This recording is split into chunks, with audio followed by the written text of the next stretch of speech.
Okay. Hi, today's lab, it's titled genetic engineering, but in actuality, what you're doing is creating a GMO.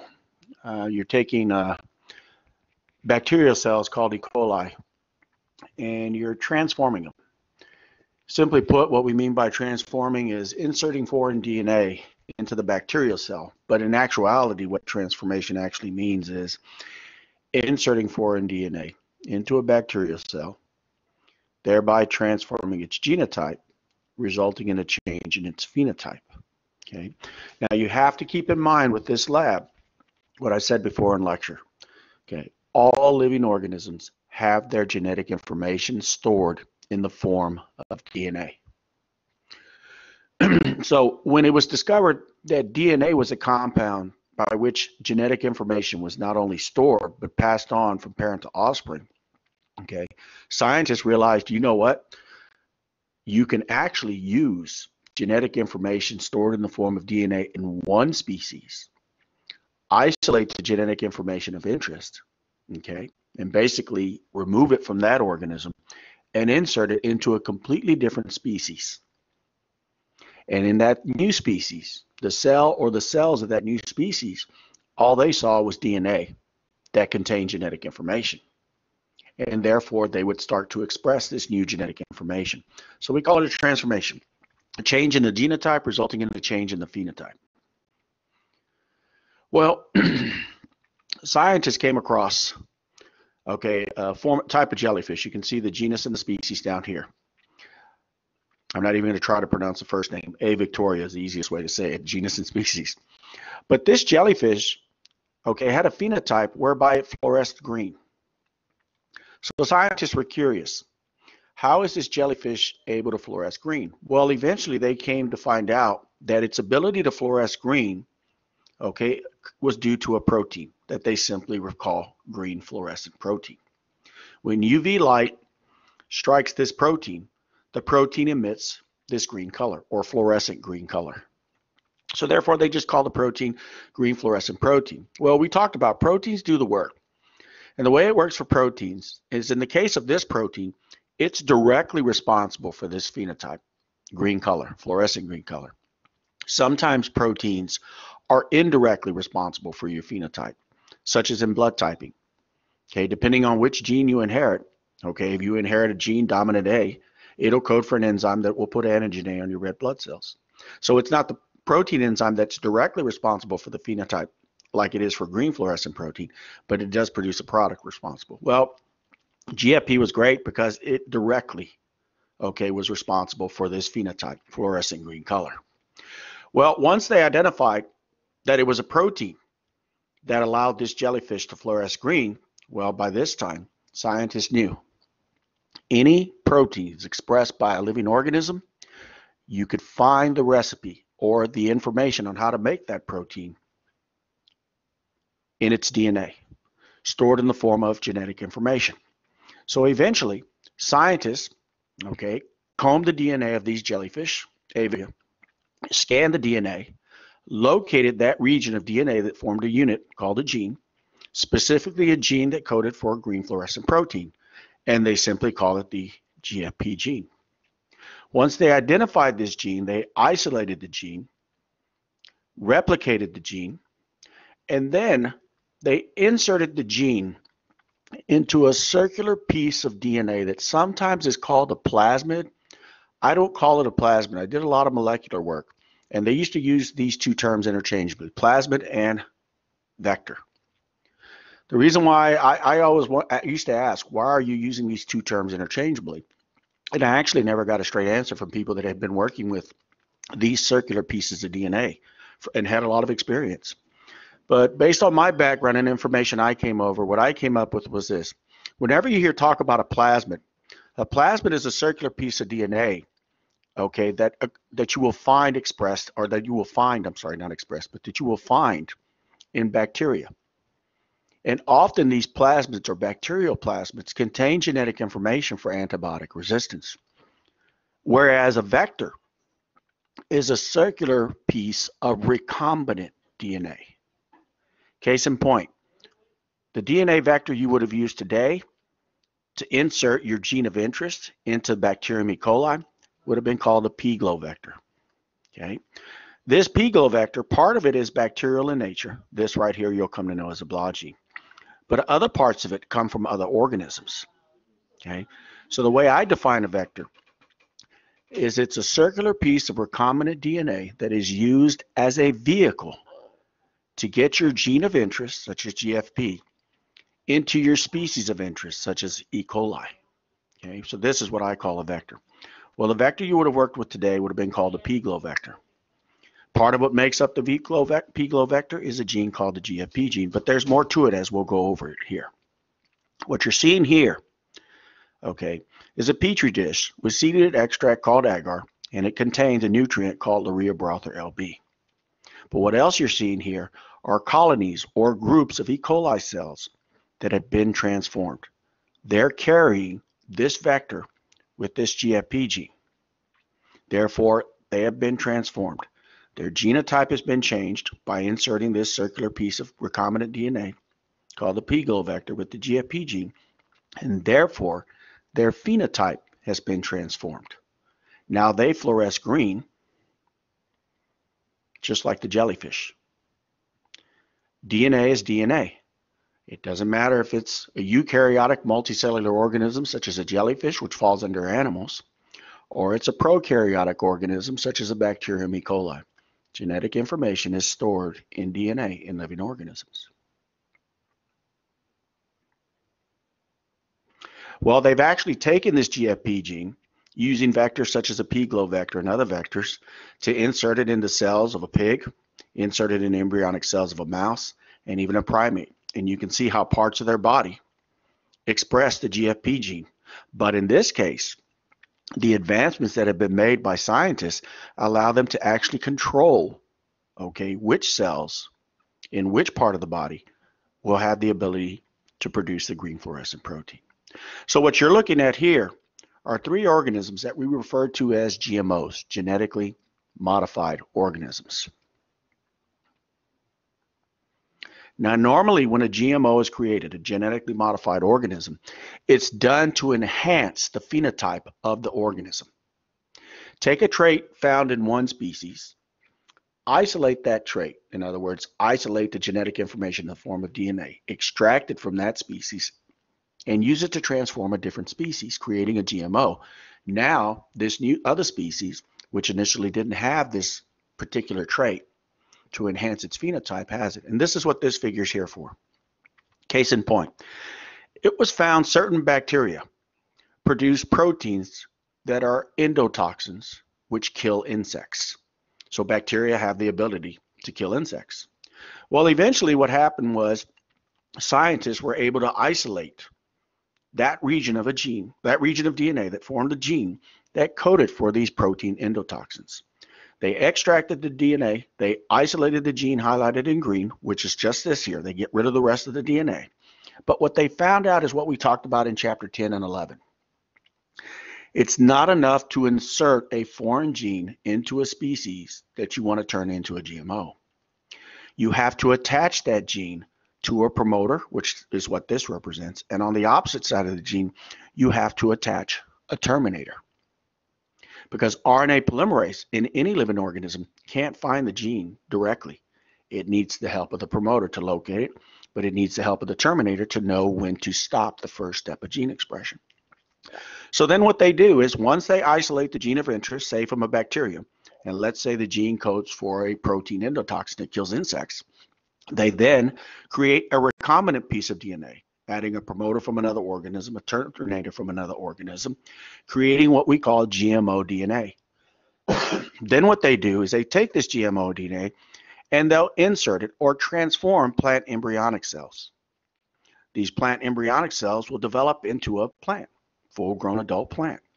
Except now, that one cell, that one embryonic cell that was transformed by inserting this GMO DNA containing the bacterial endotoxin gene. Now what happens is this one cell, okay, divides, creating a multicellular plant. Every cell inherits this GMO DNA from this one cell. So now every cell of this plant has been transformed. its genotype has been transformed. And what does that result in? Now, every cell of this plant has the same capability as a bacterial cell. These plant cells can produce that same bacterial protein endotoxin. Now you do not have to use insecticides and pesticides on the plants. An additional benefit to creating GMO plants is, if you recall with Mendelian genetics, plants cannot sexually reproduce, but they can asexually reproduce. So this one plant can asexually reproduce, producing offspring that inherit that same genotype and therefore phenotypes. So theoretically, when they create GMO plants, they just have to create one and then allow it to asexually reproduce, creating a whole crop of plants. Okay. So on this next figure, it's showing you these are all the different forms of crops, some of which have been turned into GMOs. Except what we were going to do was a small scale. Okay, we call it transformation of bacteria, but what you're actually doing is creating a GMO. Okay, you're altering the genotype of the bacterium E. coli, therefore altering its phenotype. And now the way it works is, if you look here, the GFP gene has been isolated from jellyfish. This DNA can be inserted into a type of circular DNA called a vector, a recombinant piece of circular DNA. Bacterial cells that are transformed with these vectors will glow when they express the GFP gene that is in the vector. Notice I said express, we're talking gene expression. However, what they do is, when they insert this GFP gene, when they attach it to the rest of this pGlow vector, this pGlow vector has two other genes as well as an ORI. Okay.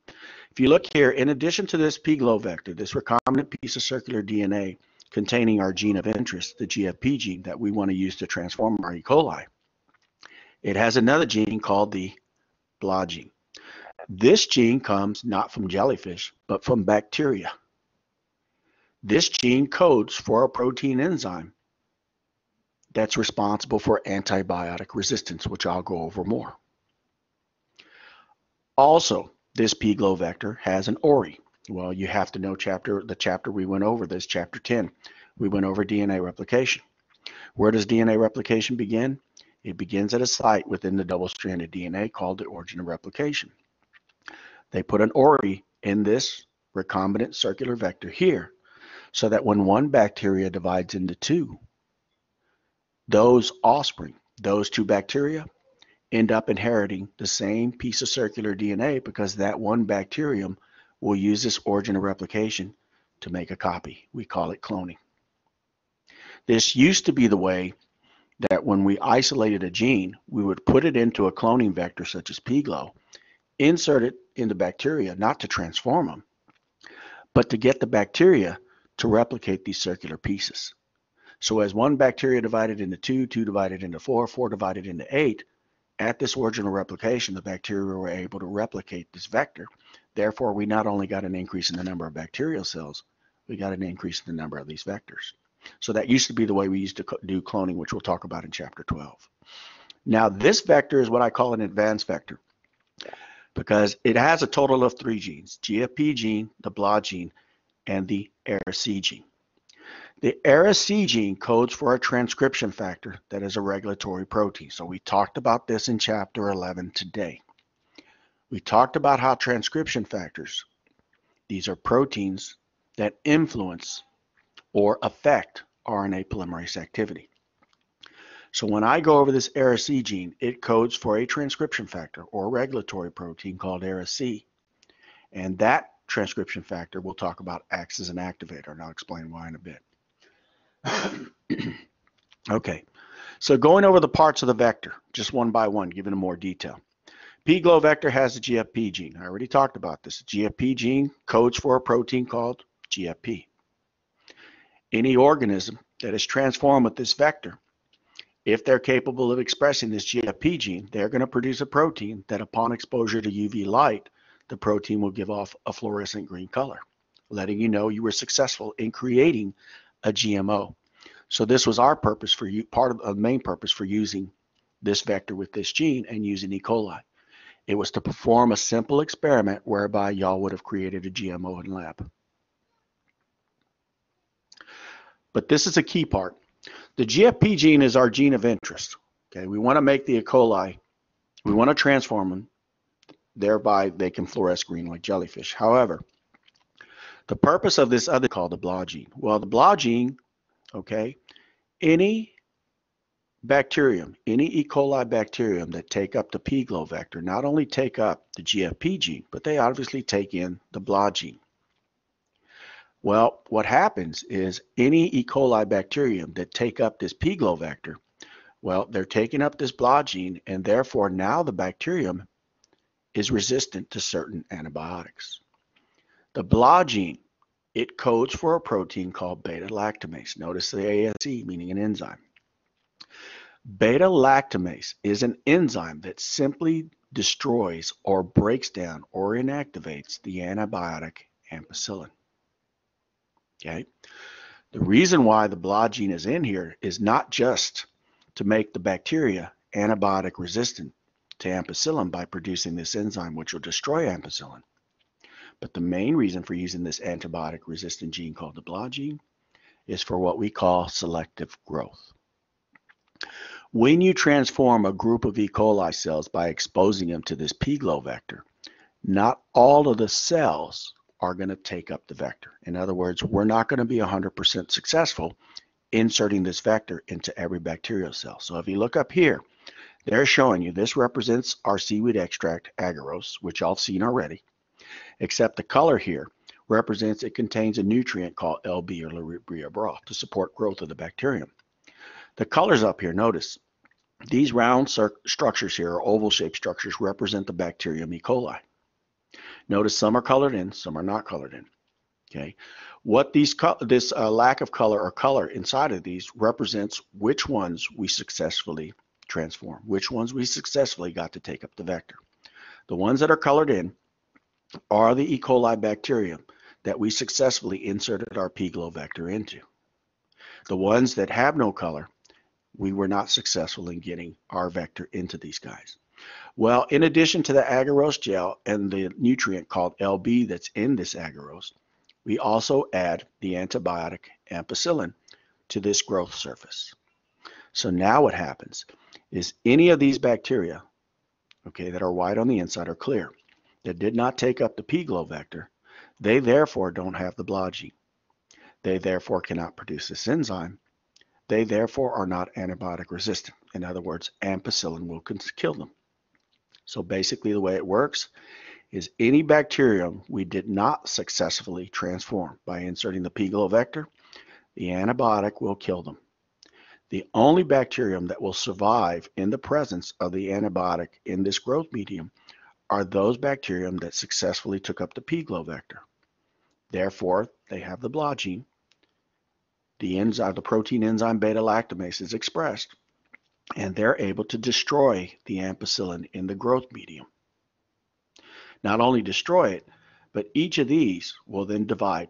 1 becomes 2, 2 becomes 4, 4 becomes 8, forming what we call bacterial colonies. Bacterial colonies, okay, are defined as a group of identical bacterial cells. So again, that's where the origin of replication comes in. Now we go from that one successfully transformed bacterial cell, it divides into many of them, but it replicates the vector so that all of these cells are carrying the vector. Therefore, they're carrying the antibiotic resistance gene. Therefore, they're able to destroy the antibiotic and survive. So we call this selective growth. Selective is in reference to we are selecting for only those that took up the vector and can protect themselves against ampicillin, the antibiotic. It makes it easier to identify which bacterium you were successful in transforming. If not, they used to have to screen every bacterium until they found the one that had the vector in it, and that took forever. The origin, as I said, the ORI is short for origin of replication. The purpose for that origin of replication is so that every time a bacterial cell, notice it says bacterial chromosome, over here's our vector. The purpose of the origin of replication is so that every time the bacterium divides, it not only replicates its own DNA in the form of a bacterial chromosome, but it also represents the cloning vector, pGlo. So notice each of these cells, or if you want to call them offspring from this bacterial cell, not only inherited the same bacterial chromosome, but they inherited the same pGlo vector. So what I did here is I'm showing you this group right here. They are clones.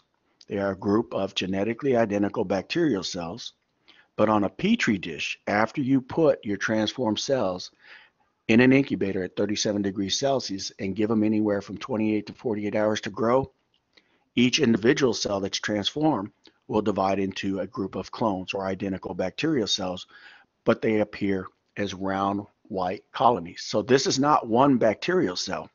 The reason why I put this figure on here is each of these round white structures represents a bacterial colony, a group of genetically identical bacterial cells, including having the vector. And this is what you would have did in lab also. So what you would have did today is we would have performed the experiment, but we wouldn't have seen the results until Thursday because we needed to give the cells time to grow. Okay, as I said, there's an origin of replication, so that every time the bacterial cell divides, it not only replicates its own DNA, it replicates the vector and passes it on to the offspring. We said we have our gene of interest, GFP gene. We have a BLA gene for selective growth, antibiotic resistance. But then there's this gene, the ARIC gene. One thing geneticists want to do, okay, is they not only want to be able to modify an organism's DNA to change its traits, its phenotype, such as somebody with sickle cell disease. Use CRISPR technology to fix that point mutation, fix that single base mutation, restoring the normal health of the person. But they want to be able to control when this gene is expressed. And that's the case of the ARIC gene. It's not enough to insert the pGlo vector successfully into E. coli. Okay, that's because of this gene. The ARIC gene codes for a regulatory protein. This regulatory protein is a transcription factor, an activator. The protein is called ARIC. However, this transcription factor or regulatory protein called ARIC, this transcription factor, ARIC, does not become active unless the sugar arabinose is available for it to bind to. Therefore, when you insert successfully the pGlo vector into E. coli, you can actually prevent this protein that is expressed from becoming active by simply not putting this sugar into the growth medium, into the LB, okay, in the medium of the agarose gel. Okay. However, you can control when this transcription factor does become active by adding this sugar to the growth medium, that agarose gel. Whenever you do provide arabinose in the agarose gel that the bacteria are growing on, the ARIC will, that protein, that transcription factor or that regulatory protein will bind the arabinose. It'll activate ARIC, and then ARIC acts as a transcription factor that we call an activator. ARIC will then go over to RNA polymerase and it will activate RNA polymerase. Not only activate RNA polymerase, it actually will take RNA polymerase over to the GFP gene, and RNA polymerase will begin to, to start the process of GFP gene expression. We refer to it as a molecular control switch. So not only did they create this vector to where it fluoresces green, but even if you successfully transform the bacterium E. coli with this vector or any organism, you still have the control, external control, of when this gene will be expressed through this gene's protein. We call it a molecular switch. Now, the way it would have worked had we done the lab today, we would have given you pGlo vector. I actually would have held on to that and gave it to you because we have it only in small amounts. You would have been given small petri dishes that contain colonies of E. coli. You would have been given a solution called a transformation solution, calcium chloride. This solution, okay, helps make the membrane of these cells more permeable so that they'll be more willing to take in this vector, but without killing the cell. You would have eventually placed your E. coli exposed to the vector in calcium chloride solution in a 42-degree water bath. We call this heat shock. Bacteria like 37 degrees. E. coli likes 37 degrees like our body temp. So when you put them at 42 degrees, that's very hot for them. We call it heat shock because what they found is by placing E. coli for just a few seconds. It's roughly, 30, 45 seconds. By placing them at this high temp, okay, it would have contributed even further to making the membrane of these cells permeable to the vector. But then you would have immediately placed them on ice as so that we didn't end up killing the cells. Then eventually you would have exposed the E. coli cells to a solution or a growth medium containing ampicillin so that only the E. coli we successfully inserted the vector into would survive. Then you would have placed them on petri dishes that not only would have had the antibiotic ampicillin, at least one petri dish would have had in its agar gel arabinose. All the petri dishes you would have put your E. coli on would have had LB, which is your nutrient source to support and promote bacterial cell growth. And then the agar itself, well, that's agar short for agarose. It's a seaweed extract. It just serves as a growth surface. It's not providing any nutrients or anything. It's just giving a substrate for the bacteria to stabilize themselves on and grow. And it also, what has been found is when you take this seaweed extract, okay, and you heat it up in the solution and allow it to solidify, you can also add these other components to the agar after you've heated it and let it cool slightly. You can add these other ingredients to it. And then when the agar solidifies into a gel, now the gel can have as many as all three of these ingredients that the bacteria will be exposed to. Now I edited the PowerPoint some, but if you look here, it's just showing you. Isolate our gene of interest, put it in a vector. I said sometimes I call the vector a plasmid. Okay. Then we perform the process of transformation, which is what we would have done today. Then you would have taken your cells, promoted growth, put them on plates, and then if everything went well by Thursday, we would have looked at your samples. Now the catch is you wouldn't have been looking at 2 plates on Thursday. You would have been looking at a total of 4. 3 of your 4 plates serve as controls. 2 of the 4 plates, you would have added E. coli that were not given the vector pGlow. So you would have started off your experiment with 2 separate tubes that you added calcium chloride solution to. I would have given you a petri dish with these little white bacterial colonies, group of identical bacterial cells, and you would have picked one of these round white things and put it in one tube of solution in, and dispersed the cells, separated them so that they were spread out in solution. And then you would have gone back to the same plate, okay, and you would have picked another round white colony and you would have mixed them up so they dispersed and they were spread out in solution. But then you would have only brought one of the 2 tubes. One of your tubes would have been labeled plus pGlow. That tube would have had E. coli that I would have given you the vector pGlow to add to them. Your other tube is a control. It's to demonstrate what happens when E. coli were not given an opportunity to take up the vector. So one of your tubes would have been called minus pGlow. This would have consisted of E. coli cells that were never given the chance to be transformed using pGlow. Well, what would have happened with this tube containing E. coli that are not transformed is you would have put them on a plate that said minus pGlow and it would have had LBM. You would have put them on another plate that said minus pGlow and it just said LB. So this plate here, the dark area represents the agarose gel that has the nutrients LB to support growth.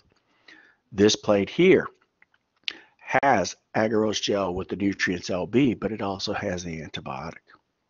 The purpose of these 2 plates, well, this plate over here. Notice there's no antibiotic present. There are nutrients present. So when you put these E. coli that have not been transformed on this, the simple purpose of this plate is to demonstrate that the cells are viable. In other words, they are alive and they will grow if you give them the nutrients to support their growth, that they are healthy cells. That's the purpose of this plate. That way, if any of your other plates, if something happens to where you don't have any bacterial cells, you know it's not because the cells aren't alive or viable. There must be something else that killed them off. Well, that's what this plate is an example of. This plate here is to demonstrate in comparison to this plate, yes, from the same tube that I put E. coli on this plate, I'm going to take the remaining E. coli that were not transformed and put them on this plate. Except this plate not only has a nutrient LB like this one, it has the antibiotic ampicillin. The purpose of this plate is to demonstrate that the antibiotic ampicillin does kill E. coli. So when you compare these two plates, this plate is demonstrating E. coli will grow if you just give them the nutrients in LB. However, these same E. coli cells, if you expose them to ampicillin, they don't have the vector inside of them. They can't protect themselves. Thus, the antibiotic is working and it kills them off. So these are your negative controls here. You would have had another tube that you exposed the E. coli to P-Glow. And then you would have taken, from this one tube, you would have taken half the solution and put them on a plate that said plus P-Glow. And notice it says LB-AMP just like this plate, except it says plus P-Glow, not minus. The cells you put on this plate, they've taken in the vector. Therefore, they have the BLA gene. Therefore, these cells express the enzyme beta-lactamase, which destroys the ampicillin. So the purpose of this plate is to demonstrate antibiotic resistance, okay, passed on through the P-Glow vector to E. coli, that they can protect themselves from ampicillin if they have this vector in them. Any cells that did not take up the vector would be killed, so this demonstrates selective growth. It also demonstrates that you were successful in transforming your E. coli. However, they won't fluoresce green because this plate doesn't have the sugar that is needed to allow Ara-C to help RNA polymerase activate the GFP gene. So this last plate, you would have taken the remaining half of your solution, put it on this plate. This is the only plate that should have fluoresced green. Why? Well, first of all, they have the P-Glow vector in them. They have the nutrients to support their growth. They have the BLA gene and the P-Glow vector to produce beta-lactamase, destroy the antibiotic, ampicillin. Therefore, they're selected for. They can survive in the presence of the antibiotic. But these cells are also that contain the vector are also being exposed to ARA, short for arabinose. So now the Ara-C protein being produced by these bacterial cells, okay, these Ara-C proteins have the sugar they need to activate the Ara-C regulatory proteins, which in turn are able to help RNA polymerase activate the GFP gene. So if all goes well, this is the one plate that the cells, when you expose them to UV light, should have fluoresced green, even though the cells on both of these plates are transformed. This demonstrates how the sugar arabinose has to be present to activate the GFP gene. If the sugar arabinose is not present, the protein expressed by these cells called Ara-C is not active. Therefore, RNA polymerase doesn't have the help it needs to turn on the GFP gene. Notice, both plates have cells that are transformed. How do you know? They're both growing in the presence of ampicillin. But this is demonstrating how even after you successfully transformed your cells, you can still control externally when the gene of interest is expressed. And this is where geneticists or scientists, that's the level they're trying to take it to. This table is for you to go over and check over. It's referring to the plates that I just went over. That's what's across here. And then simply what you'll do is actually start over here on the right. For those E. coli that you did not give the vector, but you put on agar containing LB, well, they don't contain the vector. That's what the minus means. Do they contain nutrients? Yes, LB. And then just check in the boxes, practicing. I'll let you do that. Okay. Your lab report. This is your last lab report, so make it good, please. You have to study this information. I also gave you a video that shows you the actual process from a company called Bio-Rad, the actual process that you would have performed for transformation. Just watch the video. Your lab report cover page, complete the table on page 3, which is this table here. Just use Word to recreate the table. You can use Excel, but you can use Word. That way you just insert it into the document, but you can also just create Excel and copy and paste the table. And then answer the questions on the last page. And when you answer the questions and you fill in the table, I've given you these in your lab, but they're also in the PowerPoint. You'll have to feed off of these to help you answer your questions. Plus, I already gave you the information to fill out the table. You just have to listen to the recording, okay?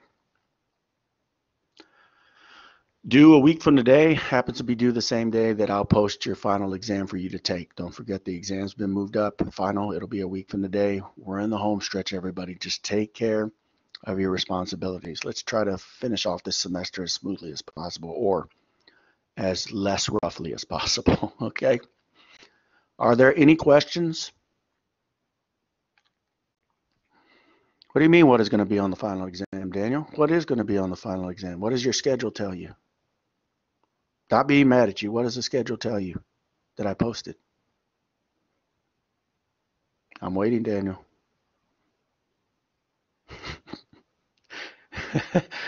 What chapters did we cover after exam 3? I'm asking you, Daniel.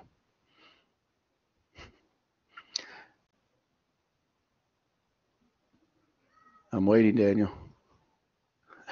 All right, listen carefully. No, it's a good question. You're not the only one, Daniel. Listen, everybody, nothing's changed. It's on the schedule. I only test you on what we covered after the last exam. If in doubt, you can check the lecture lab schedule, the amendment, or you can simply go under lecture. The only chapters I have posted under lecture are the chapters I'm going to test you on, okay? Does that help you out, Daniel?